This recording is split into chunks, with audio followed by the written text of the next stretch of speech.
talked about some of the mistakes, and one of the mistakes involved the way retirement plan accounts work or are dealt with.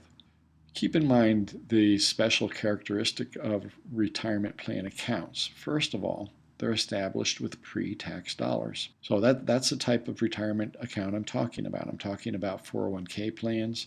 I'm talking about IRA plans. I'm talking about 403b plans.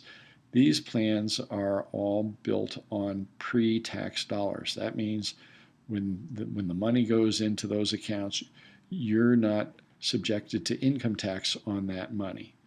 You're getting, typically, there's a deduction that's associated with contributions to those accounts.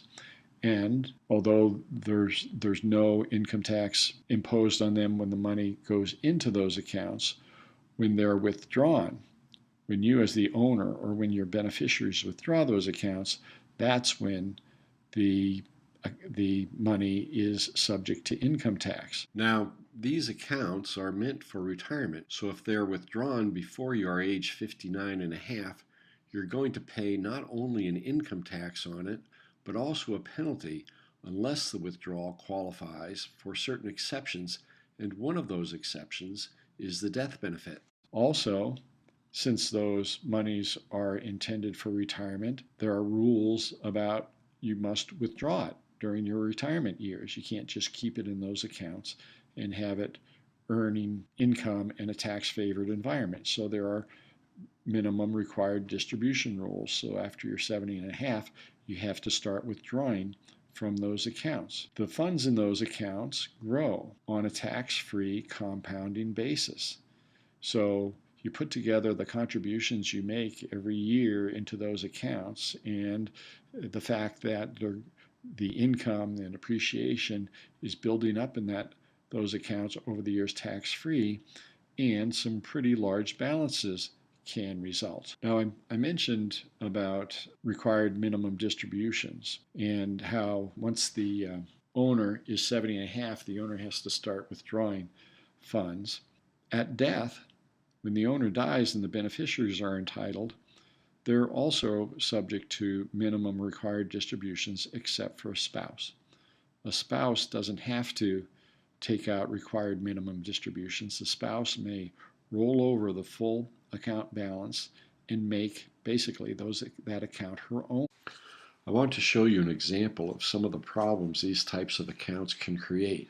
Here's an example of a client whose estate is $6,250,000. It consists of a $1 million IRA and other illiquid assets of $5,250,000. He dies in 2013 when the estate tax exemption is $5,250,000. So this client's estate tax obligation, that's federal and state, is approximately $650,000. You see how that works.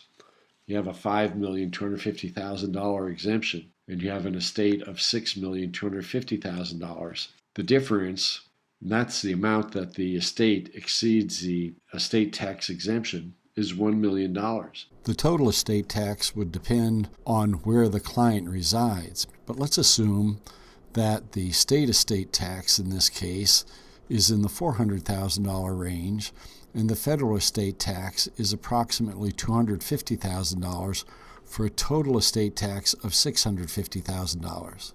And the question is, how is that $650,000 tax going to be paid? Remember, we've assumed that this client's non-IRA assets are illiquid, that they cannot be converted to cash very easily.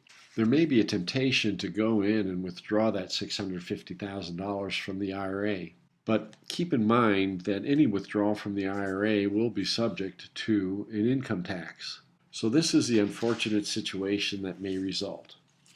You see that there is a withdrawal made of $650,000 to pay the estate tax, but now there's an income tax due on that withdrawal. The income tax is approximately $195,000. And so the beneficiary is sitting there scratching his head and says, how am I going to come up with that $195,000 to pay the income tax? And there's only one source for it. So he goes in and withdraws $195,000 from the IRA and creates a new income tax obligation of $59,000. So he goes in and withdraws again the $59,000 to pay the income tax, and now he has a new income tax of $18,000. So you can see what's happening. Every time he makes a withdrawal to pay the income tax, he has a new income tax to pay. So by the time it's over, not only has he had to pay a $650,000 estate tax, on top of that he has to pay a $280,000 income tax for a total tax bill of $930,000. So part of estate planning is to try to avoid that unfortunate result and to protect that IRA from the estate tax burden.